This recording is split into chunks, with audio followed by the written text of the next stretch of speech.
आज मेरे दिल में ऐसे ख़्याल आया कि चींटी, मक्खी, मच्छर इनकी जो उम्र होती है वो शायद 1 दिन, 5 दिन अगर ज़िंदा बच गए किसी के हाथों तो मैक्सिमम 6 दिन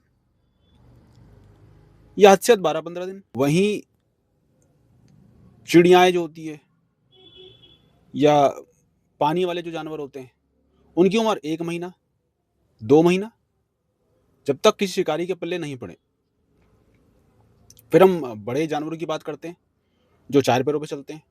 कुत्ते, बिल्ली, गाय, भैंस इनकी उम्र ज़्यादा होती है, 15 साल, 20 साल।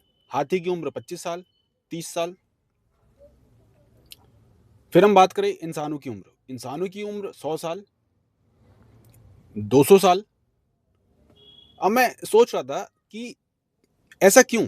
इतनी सारी योनियों में इंसान को ही इतना लंबा जीवन क्यों दिया? और कीड़े-मकोड़े, जीव-जंतु, जलचर, थलचर, वनचर, वायुचर इन सबको का जो लाइफ स्पैन है वो इतना छोटा क्यों? मतलब प्रकृति का भी एक बड़ा ही अजीब-सा नियम है। सज़ा भी देनी है।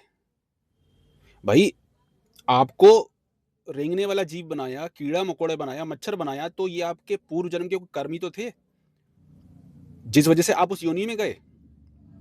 लेकिन प्रकृति का नियम भी अलग है। सज़ा भी देनी है और उसको जल्दी खत्म भी करना है। अगर आप कीड़े-मकोड़े, मच्छर बन के 100-100 साल तक जियोगे, तो आप तो बर्बाद ही हो जाओगे। अब लेकिन वहीं एक सवाल ये आता है कि इतनी सारी योनियों में सबको अपने-अपने कर्मों के हिसाब से जन्म मिलता है।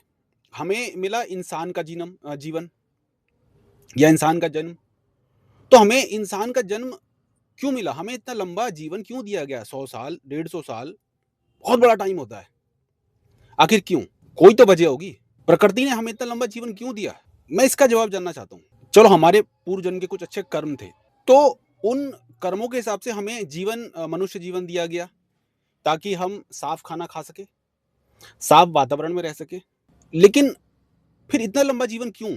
उद्देश्य क्या है इतने लंबे जीवन का? हमारा जीवन भी क्यों 10 साल, 20 साल नहीं हुआ कि जियो और मर जाओ, फिर दूसरी योनि में पहुँच जाओ?